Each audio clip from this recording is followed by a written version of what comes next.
SMP와 CMV에 대해서 알아보도록 하겠습니다. 처음 살펴볼 것은 SMV 또는 SMP라고 부르는 변이입니다. SMP를 또 보통 간편하게 SNP이라고도 부르기도 합니다. 이것은 Single Nucleotide Variation 또는 Single Nucleotide Polymorphism의 약자인데요.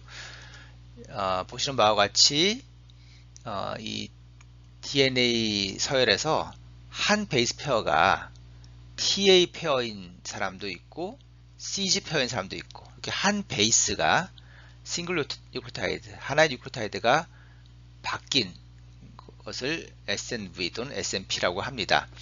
만약에 포지티브 스탠드를 기준으로 한다면 T냐 C냐 이렇게 얘기할 수 있겠죠. 자, 이것을 앞에서 나타낸 것처럼 표로 보면 대개 SMV는 RS 어쩌고 저쩌고 하는 식의 이름이 붙고요. 많은 경우에 엘릴은 두 종류가 있습니다. 거의 대부분의 SMV가 두 종류의 엘릴을 가지고, 그렇기 때문에 지노타입은 세 종류가 나오게 되겠죠. 실제로 SNV는 우리 휴먼 지놈에 굉장히 골고루 아주 이분하게 쫙 펼쳐져 있고요. 우리 휴먼 지놈에는 넌코딩 리전, 그러니까 아미노산을 코딩하지 않는 리전이 훨씬 더 많기 때문에 한 거의 98.5%쯤 되죠. 그 정도 리전에 존재하는 SMV가 대부분이겠지만, 이들은 대개는 특별한 피노타입과는 연관없는, 즉 피노타입과는 관련 없는 그냥 변이들이 대부분일 거라고 생각을 합니다. 그리고 이제 프로테인 코리전에 존재하는 SMV가 있고, 그 중에서도 이제 그 SMV 때문에 아미노산이 바뀌는 경우, 예를 들어서 뭐 알라닌이 뭐 글루타메이트가 됐다 이런 식으로 아미노산을 바뀌게 만드는 그런 SMV를 non-synonymous SMV라고 하고, 아미노산이 안 바뀌는 변이, 예를 들면 AGG가 예를 들어서 뭐 AGT로 바뀌는데 둘 다 뭐 페닐알라닌이다 그러면 사실은 아미노산 안 바뀌죠. 그런 경우는 synonymous SMV라고 하는데, 주로 non-synonymous SMV가 피노타입과 관련성이 더 있을 가능성이 높은 것이죠. 그리고 그 아미노산이 바뀌더라도 어떻게 바뀌느냐, 예를 들면 네가티브 차지가 포지티브로 바뀌느냐, 아니면 그냥 굉장히 비슷하게 뭐 루신이 아이소루신으로 바뀌는 것처럼 비슷하게 바뀌느냐, 많이 바뀌느냐, 그 자리가 중요한 자리냐, 뭐 진화적으로 보존되는 자리냐 등등을 가지고 우리가 이 SMV의 기능적 연관성을 유추할 수 있습니다. 다시 말해서 SMV 중에 대부분은 특별한 기능과 관련 없는 그런 변이일 거라고 생각하고, 그 중에 일부는 어떤 기능과 관련이 있을 거라고 생각하는데, 그 기능과 어떤 관련이 있을 것인가는 이런 아미노산이 어디가 어떻게 바뀌느냐를 보고 예측해 볼 수도 있습니다. 정확하지는 않더라도 예측해 볼 수가 있습니다. 근데 대부분의 SNP가 두 개의 엘리를 가지고 있는, 물론 그렇지 않은 예외도 있습니다만 많은 경우 두 개를 가지고 있는 그 이유는 무엇일까요? 트랜지션과 트랜스포전 때문에 그렇다고 답을 하는 분들도 좀 있습니다. 그러니까 퓨린, 피리미딘이 있는데, 퓨린에서 퓨린으로, 피리미딘에서 피리미드 바뀌는 걸 우리 트랜지션이라고 그러고요. 퓨린에서 피리미딘 또는 피리미딘에서 퓨린으로 바뀌는 걸 우리는 트랜스버전이라고 합니다. 아무래도 퓨린과 피리미딘이 서로 페어를 이루어서 수소결합을 이루니까 퓨린에서 퓨린으로, 피리미딘에서 피리미딘으로 같은 종류로 바뀌는 게 더 쉽지 않을까. 그러니까 트랜지션이 잘 일어나고 트랜스버전이 안 일어나기 때문에 A는 주로 G로, C는 주로 T로 바뀌니까 두 개의 일을 가질 거다, 이렇게 생각할 수 있는 거죠. 물론 트랜지션이 트랜스버전보다 더 잘 일어나는 건 사실이긴 한데, 그게 다 설명하지 않습니다. 실제로 A, C 두 가지의 엘리만 있는 스닙도 있거든요. 그러니까 A가 G로 잘 바뀌는데 G로는 하나도 안 바뀌고 C로만 바뀌어 있다. 그렇게 두 가지만 일을 가지고 있다. 그럼 어떻게 설명해야 될까요? 물론 예외도 있겠습니다만, 현재 유전학에서 생각하는 설명은, 우리가 SMV에서 두 개의 일이 있을 때, 뒤에서 다시 설명을 한번 하겠습니다만, 조상 때부터, 인류의 조상 때부터 가지고 있던 엘리를 ancestral 엘릴, 그리고 인류가 추천한 이후에 나중에 나타난 엘리를 derived 엘릴이라고 이제 부르는데요. 모든 derived allele은 single founder origin이다. 그리고 모든 ancestral allele은 원래부터 있던 것이지 백 뮤테이션 돼서 나타난 것은 없다. 이렇게 설명합니다. 좀 어렵죠? 예를 들어서 레퍼런스 allele 그리고 ancestral allele 이제 이 개념은 나중에 다시 설명하겠습니다. 어쨌든 지구상의 대부분 사람들이 C를 가지고 있는데 어떤 몇 명이 지금 T 그 자리에 T allele를 가지고 있다고 칩시다. 그런데 그 T allele를 가지고 있는 어떤 한 사람이 왜 T를 가지고 있나를 봤더니 그 사람의 5대조 할아버지 때 그 처음 돌연변이 일어나서 그때 그 5대조 할아버지가 T를 가지게 됐고 그 T를 지금 물려받아서 이 사람은 T를 가지고 있다. 또 다른 또 어떤 사람을 봤더니 그 사람도 T를 가지고 있는데 이 사람은 한 22대조 조상 때 저 영국에서 이 최초의 그 T를 가진 어떤 사람이 조상이 출현했고 그 자손으로 지금 T를 가지고 있는 거다. 또 어떤 사람, 또 다른 사람 T는 이건 정말 오래돼서 거의 한 3000년 전에 출현한 T고 그 T가 지금 계속 물려져서 이 T를 가지고 있는 거다. 또 어떤 사람은 C를 가지고 있긴 한데 이 C를 어떻게 가지고 있나를 역사를 추적해 봤더니 원래 이 사람의 조상은 C였다가 한 2000년 전쯤에 T로 바뀐 조상이 하나 나왔다가 그 조상이 또 계속 자손을 낳다가 그 자손 중에 또 한 사람이 즉 이 사람의 한 15대조 조상에서 다시 또 원래대로 백뮤테이션이 일어나서 또 그렇게 C로 바뀌었다. 뭐 이제 이런 식으로 여러 번 이렇게 바뀌는 그런 일은 없다는 겁니다. 그런 식으로 여러 번 왔다 갔다 할 수 있다면 사실은 C에서 T도 나오고 C에서 A도 나오고 뭐 C에서 G도 나오고 다 나와야 되잖아요. 이제 그렇지 않기 때문에 이게 어떤 SNP가 형성되는 인류에서 그 형성돼서 도입되는 건 굉장히 드문 일이고 그게 딱 싱글 이벤트로 도입될 거라고 생각하는 겁니다.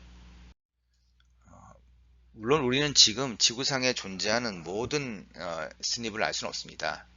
75 인구의 시퀀싱을 다 한 게 아니기 때문에 지금도 새로운 뮤테이션을 가진 사람이 새로 태어날 거고 그 사람은 지구인 중에서 유일하게 특정한 자리에 SNP를 가진 사람일 수 있습니다. 그러면 엘리 프리퀀시는 140억 분의 1이 되겠죠. 그런 레어 일들은 뭐 계속 그 낮은 빈도로 유지될 수도 있고 또는 좀 시간이 지나면서 또 없어질 수도 있습니다. 결국 자손한테 물려주거나 하지 않으면 없어지는 거죠. 그렇게 레어하게 출현했던 그런 SNP가 대부분은 사라지겠지만 지네틱 드리프트에 의해서 L 프리퀀시가 뭐 조금 증가되기도 하고 또 그리고 그 이제 조상의 자손들이 좀 많이 나오기도 하고 또 일부는 그 SNP를 가진 사람들이 좀 더 잘 살아남는 시츄에이션도 받기도 하고 이런 등등을 인해서 그 SNP의 L 프리퀀시가 점점 증가해서 지구상에 한 5% 정도로 커져서 이렇게 존재하게 될 때 그게 현재 우리가 보이는 커먼 스닙들의 이 역사가 그렇게 시작됐다는 거죠. 그러니까 엘리 프리퀀시가 아주 레어한 그런 몇 가지 예를 제외하고 좀 엘리 프리퀀시가 큰 그런 커먼 베리에이션들은 대개는 어떤 한 파운더 특정한 한 파운더 때 이 변이가 처음 생겼고 그 자손들이 그 파운드의 엘리를 물려받아서 지금 전체 지구상의 일정한 퍼센티지를 이루고 있다. 이렇게 이제 우리는 생각을 하고요. 대부분의 그 어떤 파퓰레이션 제네틱스라든가 이런데 우리가 그 분석을 할 때는 이러한 가정 하에서 분석을 진행합니다. 또 하나 여러분들이 SNP를 다룰 때 좀 조심하셔야 될 것이 이 엘릴이 포지티브 스트랜드냐 네거티브 스트랜드냐 하는 겁니다. 그러니까 예를 들어서 CG 페어가 있고 TA 페어가 있을 때 만약에 이제 포지티브 스트랜드가 기준으로 하면 CT가 될 거고 네거티브 스트랜드 기준으로 한다면 GA가 되겠죠. 그럼 이제 어느 쪽 스트랜드를 기준으로 LE를 정하냐는 겁니다. 당연히 포지티브 스트랜드 기준으로 해야 될 것 같은데 꼭 그렇지는 않습니다. 그러니까 이 휴먼 지롬 프로젝트보다 이 스닙의 발견이 먼저 이루어진 경우도 있기 때문에요. 그러니까 휴먼 지롬 프로젝트를 통해서 이 포지티브 네거티브 스트랜드가 이렇게 명명되기 훨씬 전부터 이 스닙 연구들이 이루어졌기 때문에 역사적인 관점에서 이 네거티브 스트랜드를 위주로 얘기하는 경우도 많아요. 그래서 어떤 똑같은 RS 넘버를 가지고 어떤 사람들은 이건 CT 두 가지 LE를 가진 스닙이다. 근데 또 어떤 다른 분원에서는 이건 GA의 두 가지 LE를 가진 스닙이다. 이렇게 표시하기도 합니다. 근데 그래도 되게 이제 우리가 대부분의 경우는 알 수가 있죠. 이렇게 CT로 표시했다면 포지티브 스트랜드, GA로 표시했다면 그게 네거티브 스트랜드를 얘기하는구나 이렇게 얘기할 수 있는데 가끔은 LED C하고 G가 있는 경우가 있어요. 그러니까 C, G 두 가지 LE로 구성된 그런 스닙도 있습니다. 그럴 때 이런 경우는 사실 이 CG가 어떤 사람이 C LE를 가지고 있다. 그럴 때 이게 포지티브 스트랜드 기준으로 C인지 네거티브 스트랜드 기준으로 C인지 즉 포지티브는 G인지를 구별하기 어려운 경우가 있습니다. 이거 굉장히 이 스닙을 다룰 때 좀 골치 아픈 점입니다. 그래서 뭐 여러분들이 뭐 그런 일을 경험할 가능성 상당히 낮긴 하지만 어쨌든 스니브에서의 LE이 반드시 포지티브라는 보장은 없다는 거를 알아두시고 특히 CG 또는 AT 스닙의 경우는 좀 골치 아플 수 있다는 거를 알고 계시기 바랍니다. 마지막으로 CMV입니다. 사실 이 CMV는 이 책에는 없는 내용이고요. 제가 임의로 첨가한 내용입니다. 카피 넘버 베리에이션, 흔히 CMV라고 불리는 변이가 있습니다. 어떻게 보면 인서션 딜리션과 비슷해 보이기도 하고 또 반복 횟수의 차이하고도 비슷해 보이는데 굳이 카피 넘버 베리에이션을 구별해서 부르는 가장 큰 이유는 사이즈가 크기 때문입니다. 비교적 큰 사이즈의 그 길이는 뭐 1000 베이스 페어 이상 또는 심지어 메가 베이스 레벨까지 이런 큰 사이즈의 조각이 없어지거나 즉 카피가 줄어들거나 또는 더 많아지거나 카피가 늘어나거나 하는 거를 카피 넘버 로스, 카피 넘버 게인 이라고 각각 부르고 합쳐서 카피 넘버 베리에이션이라고 합니다. 사실 이렇게 큰 길이의 조각이 없어지거나 생길 수 있다는 걸 잘 몰랐고요. 아마 이런 거는 뭐 병적인 경우에만 생길 거라고 생각했는데 인간 게놈 연구를 하다 보니까 정상인에서도 이런 차이들이 이런 변이가 꽤 많이 존재한다는 것이 2004년도에 처음 보고되었고요. 그래서 그 뒤로부터 이 연구가 시작되었습니다. 사실 인간 게놈에 존재하는 변이 중에서 가장 개수가 많은 것은 이제 SNV인데요. 이 CNV는 그 숫자는 그만큼 많지 않지만 SNP는 하나의 변이가 한 베이스인 반면에 CNV는 한 변이가 수천 베이스 이상의 베이스를 커버하기 때문에 인간 게놈 전체에서 이 변이가 차지하는 길이를 따진다면 CNV가 SNP보다 더 많은 길이를 차지할 수도 있다 이렇게 생각할 수 있고요. 또 우리가 지금까지 봤던 SNP나 또 STR 같은 것들의 변이들의 대부분은 넌 코딩 리전 즉 유전자가 아닌 부분에 존재하는 게 훨씬 많은 반면에 이 CNV는 사이즈가 크다 보니까 그 안에 유전자가 포함되어 있는 경우가 많아서 어떤 기능 관련성이 더 클 가능성이 있습니다. 그래서 그런 의미에서 관심을 가지고 있습니다. 앞에서 봤던 표를 가지고 다시 한번 정리해 보면 STR 또는 마이크로 세텔라이트라고 불리는 마커는 짧은 뉴클리오타이드가 반복되는 횟수가 사람마다 다르다는 것이고요.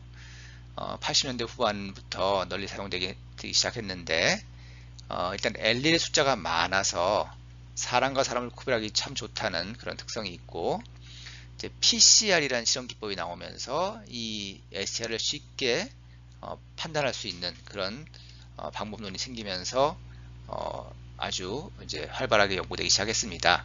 인간 게놈에 많은 숫자가 존재한다는 것도 장점이고요. SMV는 그 자체로서 STL보다 인포메이션은 적지만 즉 알릴 숫자가 적어서 뭐 사람을 그 하나의 마커 가지고 사람을 구별하기는 쉽지 않지만 여기 적혀 있진 않은데 이 90년대에 마이크로 어레이라는 실험 기법이 개발되면서 한 번의 마이크로 어레이 실험으로 굉장히 많은 숫자, 수십만 개 또는 100만 개 이상의 SNV를 한꺼번에 검사하는 그런 기술이 나오면서 이 많은 숫자의 SNV를 한꺼번에 분석하는 것이 STR 몇 개 분석하는 것보다 더 유용할 수도 있다는 측면 때문에 그때부터 굉장히 많이 쓰기 시작했고 지금도 가장 많이 실험에 사용되는 변이입니다. 인간 게놈의 그 숫자로서 가장 또 많은 숫자가 존재하는 변이이기도 하고요.